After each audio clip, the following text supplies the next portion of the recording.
Abdul Rahman dalam sirah.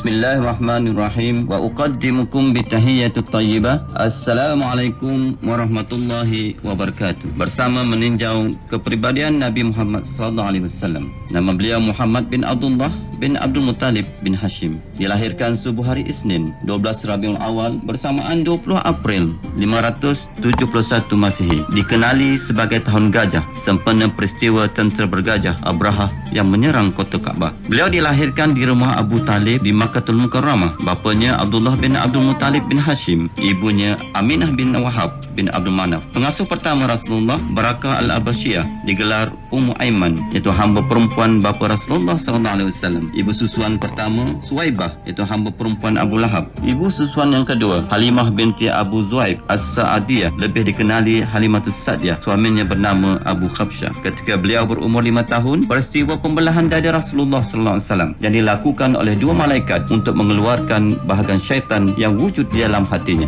Usia 6 tahun, ibunya Aminah binti Wahab ditimpa sakit dan meninggal dunia di Abwa, sebuah kampung yang terletak di antara Mekah dan Madinah. Baginda dipelihara oleh Ummu Aiman, iaitu hamba perempuan bapa Rasulullah sallallahu alaihi wasallam, dan juga ia dijaga oleh datuknya Abdul Muttalib. Dalam usia 8 tahun, datuknya Abdul Muttalib pula meninggal dunia. Baginda dipelihara oleh bapa saudaranya Abu Talib. Ketika usia 9 tahun, setengah riwayat menyatakan usianya 12 tahun, bersama bapa saudaranya Abu Talib bermusafir ke Syam atas urusan perniagaan. Di kota Busra, iaitu di negeri Syam, seorang pendeta Nasrani bernama Bahira ataupun Buhaira telah bertemu ketua-ketua rombongan untuk menceritakan tentang pengutusan seorang nabi di kalangan bangsa Arab yang akan lahir pada masa itu. Di usia 20 tahun, terlibat dalam peperangan Fijar. Ibnu Hisham dalam kitabnya Sirah, jilid yang pertama, halaman 184 hingga 187, menyatakan pada ketika itu usia Muhammad sallallahu alaihi wasallam ialah 14 ataupun 15 tahun. Baginda menyertai peperangan itu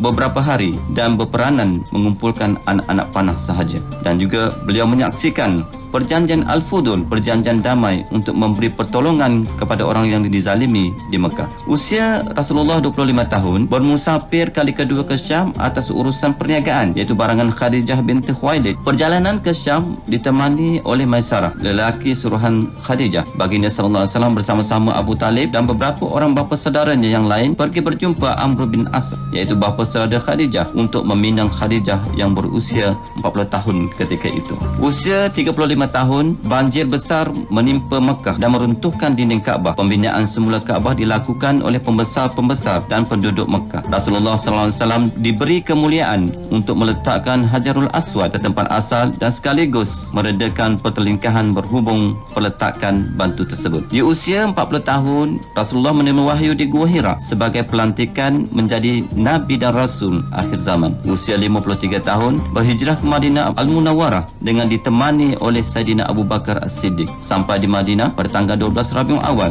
iaitu bersamaan 24 September 622 Masihi. Usia beliau 63 tahun, kewafatan Rasulullah sallallahu alaihi wasallam di Madinatul Munawwarah pada hari yang sama, hari Isnin 12 Rabiul Awal tahun 11 Hijrah, bersamaan 8 Jun 632 Masihi. Sabda Rasulullah sallallahu alaihi wasallam, sesiapa yang menghidupkan sunnahku, maka sesungguhnya dia telah mencintai aku, dan sesiapa yang mencintai aku, nescaya dia bersama-samaku dalam syurga. Riwayat As-Sajari daripada Anas. Sekian untuk hari ini. Assalamualaikum warahmatullahi wabarakatuh. Hari ini bersama saya Ustaz Syahriman bin Abdul Rahman.